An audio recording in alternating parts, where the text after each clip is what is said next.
Tonight, a woman who's owned a summer home in Colorado for nearly 40 years is being told by the Forest Service she has to tear it down.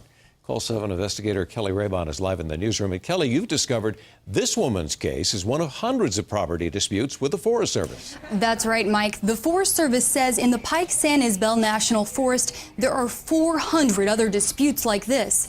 For one woman, the issue means her summer home may have to be torn down.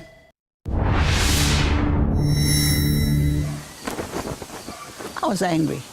How could they do that to us? Priscilla Salazar is fighting for what she says is her land. For decades, she's come here to spend the summers with her family. Except for the Forest Service, no one has ever said that nobody owns it but us. Since the 1970s, she's paid property taxes on the cabin, and this deed shows she owns the land in Foxton, west of Denver. Well, I have raised all my children there. We had 4 children plus 3 foster children.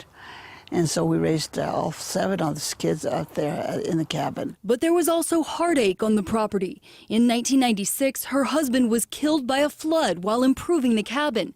So now it sits vacant, and Salazar fights the federal government over the property's ownership. The issue is this yellow line. The Jefferson County Assessor's map shows it south of Salazar's property, but the Forest Service believes the line should be here. And I don't have an option to allow folks to utilize and claim public land for their personal use. Ranger John Hickenbottom says Salazar did use a legal survey when she bought the land, but Call 7 found the Forest Service decided to use its own survey system, showing the land belongs to the government. These days, with survey quality GPS equipment, it's far more likely that you can walk to a spot, use that GPS and get a pretty close estimate that you've got a trespass issue. But because the Forest Service hasn't officially notified the Jefferson County Assessor, Salazar continues to pay the property tax on the land the Forest Service claims is theirs. No owner has to notify us that they own a part of the property.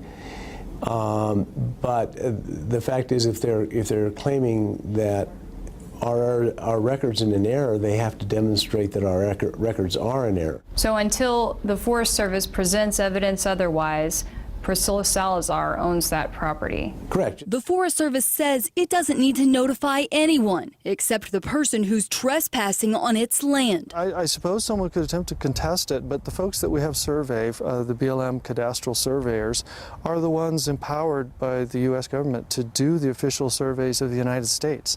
So they are, a pretty solid organization. But Salazar isn't giving up. We've gone through a lot because of this property. And we just don't feel like it should be taken away from us just because the government says it's theirs.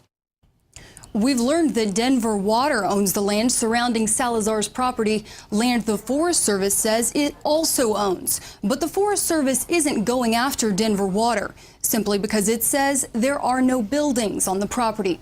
Live in the newsroom, I'm Call 7 investigator Kelly Raybon.